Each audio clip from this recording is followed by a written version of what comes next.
Hi, I'm Andre and I'm a black nerd. I love my nostalgia, the 80s, the 90s, the aughts, but there are still some things deep rooted in the past that people absolutely love from their childhoods that I personally have no connection with. I didn't see it. So I thought it would be interesting to have a series of videos where I look at nostalgia properties that I personally don't have nostalgia for to see how I feel about it watching it today and to see why it may have had the nostalgia that it had and why I personally might have missed it. So it's basically a series of movies and shows that I've never seen before, which I believe I am the first person on YouTube to make a video series where I'm watching things I've never seen and tell you how I feel about them now. Nobody else does that.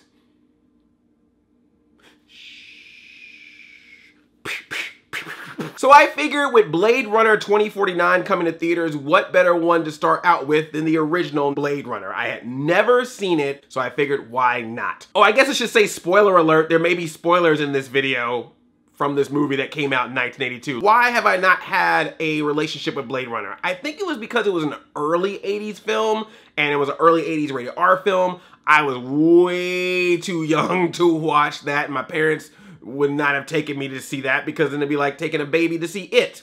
And who would do that? Seriously. No one I knew growing up was really ever talking about it. I didn't really hear a lot about the movie until later on in life, until I was an adult, when people were like, oh my God, this movie Blade Runner that I used to watch, it was amazing. Or when they had all the different re-releases for it, and it brought the nostalgia back for the people who did watch the movie. That was the hard thing about even trying to watch this movie, was deciding which version of the movie to watch. What happened with this movie? This is like one of the first movies with DLC.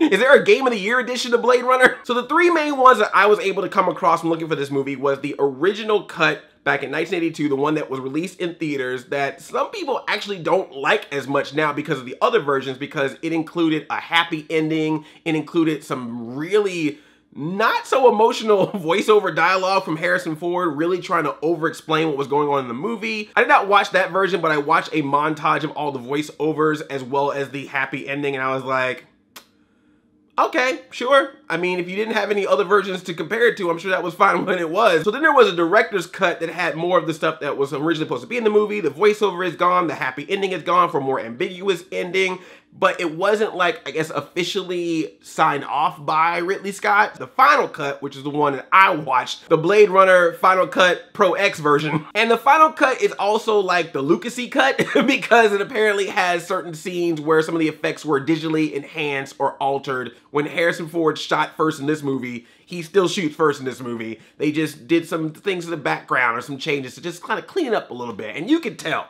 like, it looks really good what they did, but it's funny to watch, particularly the beginning of this movie. You get like an establishing shot of the city because it's set in Los Angeles in the year 2019, the future. And because of the enhancements, it looks really great. But then they cut to an interrogation scene right after it, and it is grainy and 1980s as F. It's like, welcome back. But that being said, even the stuff that looked like how it looked in the 80s in this movie, it definitely had a nice flair to it. The design is awesome. The way that they have set the look of the future is really cool. But what I thought was really interesting about it was that even though it was set in the future and you did have things flying in the air, it still felt real and gritty. Like, it wasn't like the Jetsons future where just everything is space age technology. You would have stuff that was future looking, but you also would have that combined with regular apartments, regular bars, regular streets, regular clubs, regular nightlife. I just felt like that made it kind of grounded. And I feel like for the time that this movie came out, that made sense. I mean, we already had Star Wars at that point, but obviously that world is very much about we're in this fantasy world. With this one, it kind of had this nice blend of like, there's fantasy, there's future, but it still feels like it could be your city in 20 or 30 years. So I don't know, I thought that was a really cool technique. And what I find interesting is that even though I have never seen Blade Runner until today,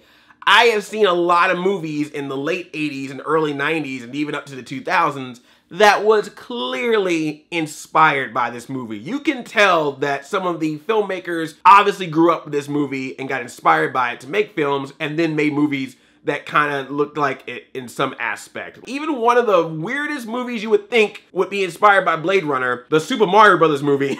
When I was watching Blade Runner, I was like, oh my God, now Super Mario Brothers makes sense. I mean, it doesn't make sense as a movie, but as the movie looks, it now makes sense. Not from the video game, but apparently from this movie. So in this movie, you got Harrison Ford as Deckard, and he is a Blade Runner. He goes out to hunt and kill and take care of replicants. Replicants are basically robots, but they have synthetic skin that are almost human-like, and they also have artificial intelligence, machine learning, advanced learning, you know, they're basically walking Googles. It's like if Siri had a body, or like Alexa, or any of those old devices. If any of them could actually form a body and walk around and hang out with you, and then you could have it work for you or pleasure you or whatever you want to do with it, that's essentially a replicant. And one of the more recent models of the replicants made by the Tyrell Corporation, the Nexus 6. So these models not only look like humans, act like humans as much as they can, even though they are replicants, starting to learn emotions as well, and they even were able to put memories in some of them so that they can believe that they are human or believe that they have memories of their childhood, of their past, even though it's actually data. This scares me. Like, remember, this came out in the 80s, and we basically got stuff that's kind of like this today. iPhone X10 facial recognition. That's the first wave of the machines. First, they got your thumbprints, then they're gonna use the facial recognition technology to get a face, then they will create a body out of that, and then they'll take you out, and then the replicant will be in your place. That is how they get you. That's how they get you. But when some of the replicants had a little bit of an uprising, they were banned to the other worlds, or they weren't allowed to be on Earth, basically. And if any of them are around, then the Blade Runner has to go out and be like, no, you gotta go, or this group of about 4 or 5 Nexus 6 replicants show up when they shouldn't be here. And the reason why they're here is because they're actually trying to find their creator at the Tyrell Corporation. Because they're advancing faster than they should, it also means they don't last as long, or like they only have a few year lifespan, and they're trying to figure out how to live longer so they can basically be better than us. That's a basic premise. I'm sure I messed something up, but for me, that was what I got out of it. There's a lot of interpretation you gotta get out of this movie. I also like that they had this test to try to figure out if you're a replicant. So they have this thing where it's constantly looking at your eye, and a person will just ask you a bunch of questions, and they're emotional style questions, because since the replicants have not fully developed emotions like humans, they are able to try to figure out if they're replicants based on answering these questions. But it does bring up a concern. One of the replicants, Rachel, comes up to Deckard at one point and says, hey, have you ever made a mistake once? Have you ever killed someone or caught someone that you thought was a replicant that was actually a person? Because she remembers, she has this memory, this data in her that's like, I remember my past, and Deckard's like, nah, that's data. You a replicant. Deal with it. There's this whole scene where Deckard is looking at this picture to try to figure out the next clue to solve the case, and he's talking to this machine. He's like, enhanced photo, move right, move left, and I'm like, oh, okay, there's Siri. There's talking to a device to have a device do something for you. And also the whole photo technology in itself, enhancing the photo and zooming into it, but you're still able to see what it is. He basically had a voice-activated Photoshop. Does Adobe Creative Cloud have that as part of their package? If you look at the trailers, if you hear someone talk about the movie, you would think that it's super action-packed, but it really isn't. There are some action scenes in it, but they're actually only a couple of them. It's mostly played like a detective story, like a film noir, or just trying to solve the case of who are these specific replicants, because there's only like 4 that they're trying to find, and where are they located, and how can we get them before they cause any problems with the people that they're looking for. One of the engineers that works on the replicants, he's kind of a pawn to try to get the replicants over to Tyrell, who is this random like mousy guy that lives at home by himself with a bunch of collectibles that he created, but just has a bunch of toys around him that he owns in his home by himself, and gets all excited when a woman pays attention to him. Can't relate. I can't relate. I can't relate. It's also this replicant who's like a gymnast, basically. She's like able to be all flexible and flip around and stuff. Oh, and one of the best quotes in this movie, one of the replicants is over Deckard. He gives him one of those great open hand slaps, man. You know how I love them slaps in movies, but he just goes, and he just goes, wake up, time to die. I don't know why, but I just love that quote. And these replicants are led by this one guy, Roy Batty, who just, oh my God, he was just great. 'Cause just everything about him was just so intense. He's trying to figure out how to live longer, and he has emotions for the other replicants. When replicants that he's working with that came along with them start getting knocked off, start dying due to Deckard and his detective skills and his shooting skills, he feels bad about it. You see this emotion in him. And that's what I thought was interesting about this movie as well, with both his character and with Deckard. Normally in these types of movies, you would have the cop, the detective is the good guy, and this replicant is the bad guy. But there's a lot of things that the replicant does that are actually emotional. And on the flip side, there's a lot of things that Deckard does that's not really all that good. You know, Harrison Ford can play that a-hole character in movies. It is at top notch in this one, man. He don't care about anybody. He doesn't even want to do this job. When he has to kill a replicant, he has no worries going boom, boom, boom. There's this one replicant, she's running, and then he shoots at her, and she just like falls through, I swear, like 10 glass windows. Like every shot was just like, and he's still, there's particularly one scene in this movie that, oh boy. He is with this girl, Rachel, who, replicant. She's playing piano, he's sitting beside her, he's had a little bit of drink, he kind of leans in for that smooch, she's not feeling comfortable about it. You don't know if she's not feeling comfortable because she just doesn't know if she has emotions for him, or it could be just because she's a replicant and just has not felt that type of emotion before and doesn't know what to do with it. And he just like closes door, pushes her to wall, says, "Say kiss me," and she's all like, "Kiss me," and he kisses her, and then she's like, "Touch my body," and then yeah, it's interesting because when it first started, I was like, oh, here's the quintessential love scene. This is the romantic moment. Wait, this is what? Okay, this is not what I was expecting at all. Oh, I feel a little uncomfortable right now. But then for as all film noir and detective it gets, when it comes to that final showdown between Deckard and Roy Batty, it does go full on action. You got people busting through walls, you got people breaking hands, it's crazy. The question of Deckard himself. There's a lot of times I was watching this movie and I started to think,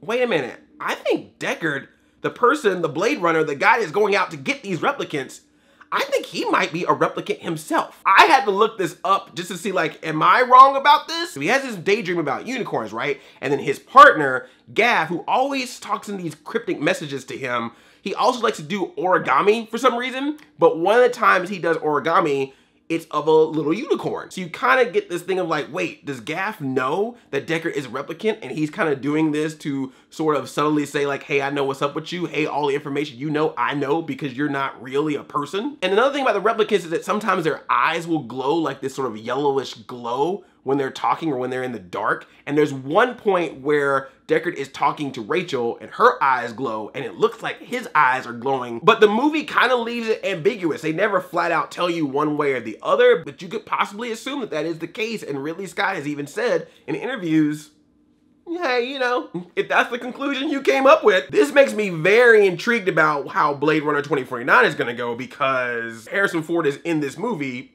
also older. What does that mean? Does it mean that he was not a replicant, or does it mean that he was, but he has some other kind of technology? Could he have been a more advanced version and that's why he even more so didn't realize that he was not human?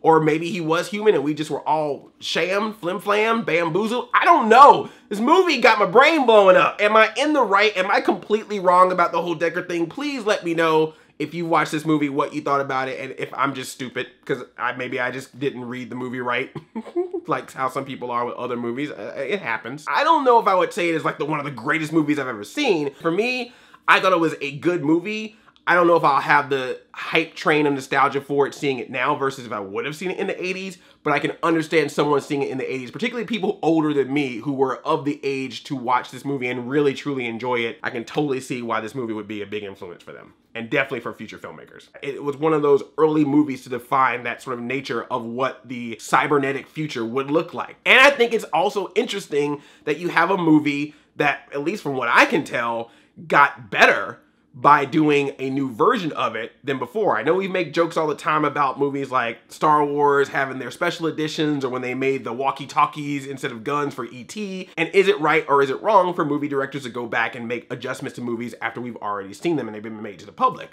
But just looking at the clips of the voiceovers and looking at the entire version of the final cut, I have no interest at all in watching the original theatrical release with those voiceovers and that happy ending. So I don't know. This is a weird scenario where I think it actually worked in its favor to make this new version. But I don't want to give directors or movie makers the idea that that's a thing that you do all the time. Because I've already got to deal with day one patches on video games. I don't want to have to deal with day one patches on movies.